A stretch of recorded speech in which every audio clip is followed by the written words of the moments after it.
Guys, thanks for coming out. I know that this is a great time of the year, the spring game. I mean, obviously the springtime where we're not actually playing a game, but for us where we're at defensively, obviously we lost a lot of guys, and I think the good thing is the group of guys that we have working right now. The different spots between the linebacker crew, the defensive line, and the secondary. I think we're really pleased with the growth they have. And the biggest thing right now is, trying to find the younger guys and try to get them on a wave that, hey, they can be a chance to get in the game, and they got to be ready to go. So very pleased with the way people are working right now. And, obviously we're not playing anything right now, but that's about it. I'll open up the questions. Phil, you've got some big shoes to fill at linebacker. How is Jaden Harrell, Carson Shire, Rex Roth, that group, and the group behind them continue to develop? I think all three of those guys are really doing a good job, and you kind of go like every year you start going back and you say, hey, the guys that left before, you look at Jay and Nick and Fisher, them guys took off, but who led those guys? You had Campbell before them, and then you start going back. Every one of these guys are good players as you're going. These guys, it's time for them guys to step up, and I think they've been really doing a good job. You look at Montgomery, he's done a good job. So, and really like what Carson's doing. So them guys are really working well. And obviously, there's some other parts of in the back end. We lost some guys in the back end, and to replace those guys, I think with a guy like Lutmer having a chance to play a little bit more out there. Cohen's doing a good job. Obviously, X is doing well. TJ's playing well in the back end, and Deshaun. So, I mean, this is the growth of how they're doing and how they keep on improving every week and every practice. I think has been really well. Chad likes to go into one register. Pretty much know what Ethan Herkett and Aaron Graves bring to the table, but I think there's some projection maybe with Max Llewellyn, how he can be an every down guy, and then the two transfers. Can you kind of talk me through each of those three guys and what your impressions have been thus far of those three? I think, Hawthorne and Pace.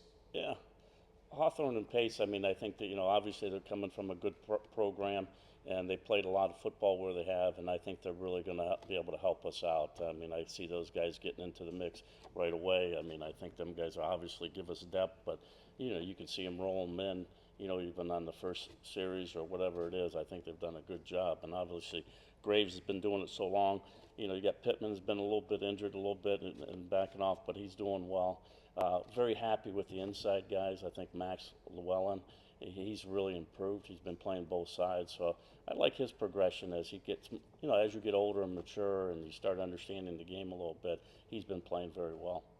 So I'm happy where they are right now. We're good inside, and development of on the other side of Herkett, he's obviously an established player, but with his leadership, he hasn't practiced very much.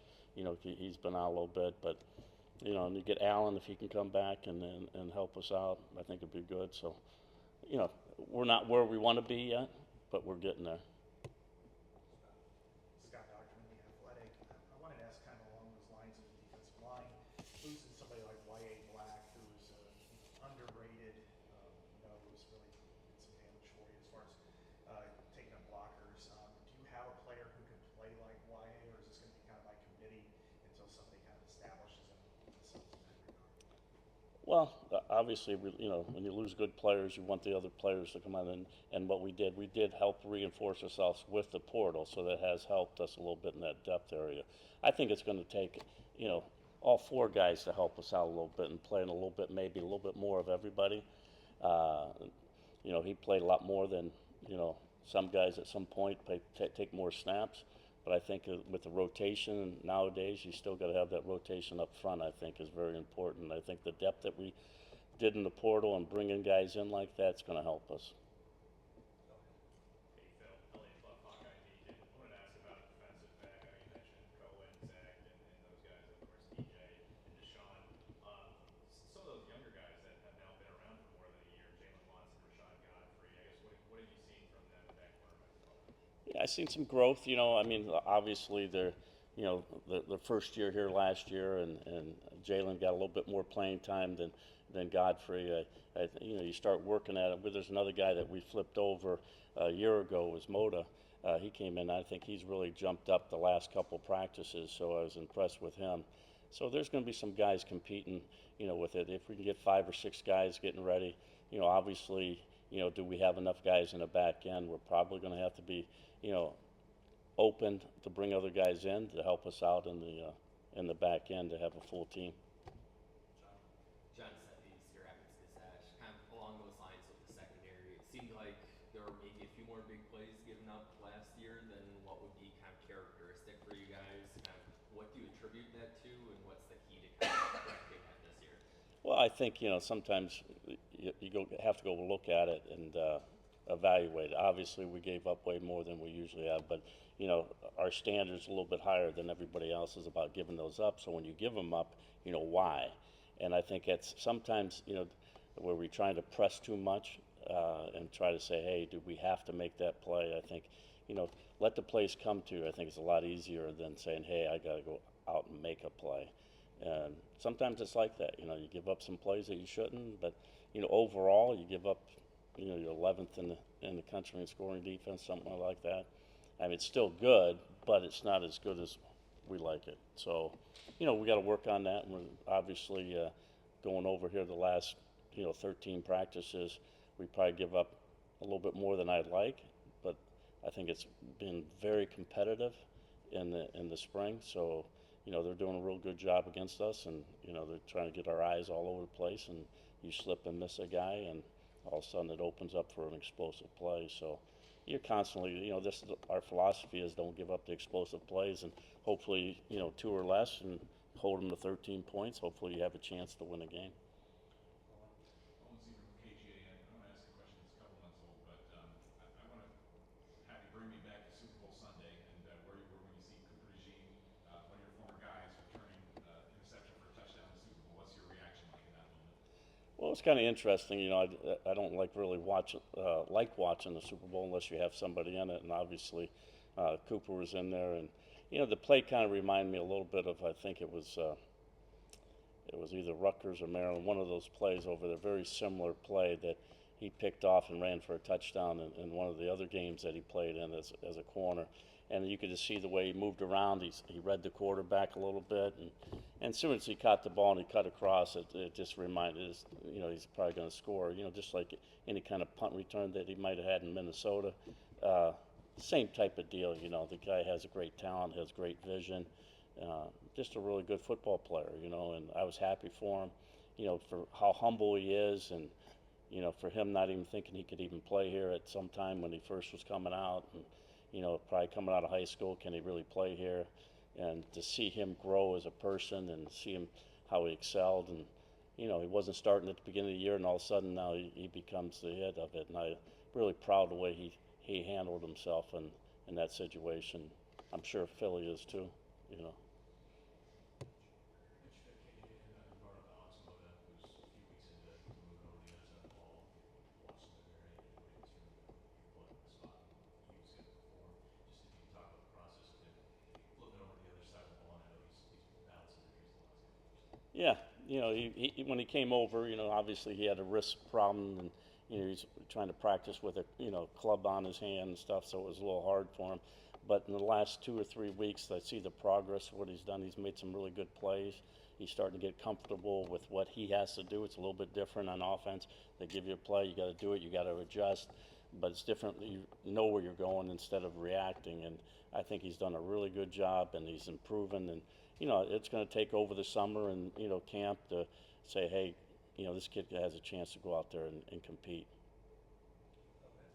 Hey Phil, LA Hawkeye Weekend. I wanted to ask about Xavier Wampa moving from strong to free safety, and why do you think that's a better fit for him?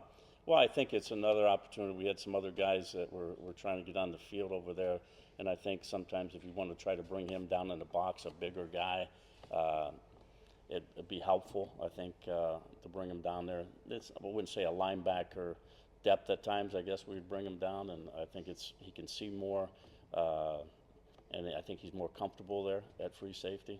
And with Lutmer and Cohen being on the other side, I think it was just a better fit. And I think he's happy there, and I've seen a real big improvement with him the last 3 weeks. So hopefully get them healthy and get ready to go for the summertime. Chad, nice to go again. Feels like most years in recent memory, you know who your number one corner might be. I mean, it's Ryan Moss or Matt Hankins or Cooper or Jamari, but this year I don't know if it's quite as solid. When do you usually know if you've got kind of that number one guy at corner, or do you have that guy yet? Yeah, I kind of don't like to always give the answers to the test. You know what I mean? It's like I like to keep it on. Just like I keep my wife off balance. You know what I mean? When I'm coming home. But I think there's some guys that made some good improvement. I'll go back to T.J. Hall. I mean, the progression that he's made from, the first time that he's in there starting until he played a lot last year, off and on all of a sudden, until where he is right now. I think he's probably made the biggest jump of talking about being exact on every play. He's not perfect. Nobody's perfect and everything, but I've seen the biggest growth is from him, is where you're starting to count on, like, hey, I expect him. And the leadership was even better. And I could say that about all the guys right now, all the 5 top guys over there that's out there playing right now, holding the other guys, the younger guys, and demanding on, what the expectations is on the field. And, so I'd say right now probably TJ, but Deshaun Lee's done some really good things, so just seeing the growth, but he'd probably be the top one right now. Scott Dochterman again from The Athletic. I wanted to ask about 2 of your guys that played a lot last year and in more of the sub packages, Conan Tringer and Zach Lutmer. Lutmer was in a lot on dime, and it seems like those 2 were really kind of ascending players, that they had some really good moments. In what ways do you think that they can make that next step, and what do they bring quality-wise to the field that would suggest that they're kind of the next in line of a lot of the great players you've had over the last few years? Out of those guys right now, I just think the way they've been, their movement, you can go out there and just start watching the improvement they have in their footwork, and then obviously some things that you might not be able to evaluate just by the way they move around, but the way they diagnose plays and to be able to read the run pass keys and understanding what plays are being run against them based on the formation, based on the motions, just the growth of the knowledge of how to prepare for practice, how to prepare for a game. That these guys have really grown. One thing about Lutmer, I would say he needs to be more vocal. Cohen, I don't think he's going to have a problem being vocal. I think he's taken his good leadership over there. But you got to drag it out. You got to make sure that they're talking. Communication is a big part of it. Because usually, I don't care what you do, you look at the film, and you're going to say, hey, the guys that usually screw up mentally, or that's why it happened. Not too many times are you going to be beaten physically. It's going to be usually it's a mental lapse, and that's playing any team. They're trying to get you off balance, trying to control your eyes. I think the eyes are the most important thing. Then I think your feet are, and then your feet, and then your hands, and be able to be unbalanced. And going back to Cooper, that he was really special at that, and I see that in Lutmer, and I see it in Cohen, and they have ability to go down and play the cash. They got the ability to play free safety. They got the ability to play strong safety. So moving them around sometimes is good, but sometimes it could be overwhelming too. So you got to watch how you handle it.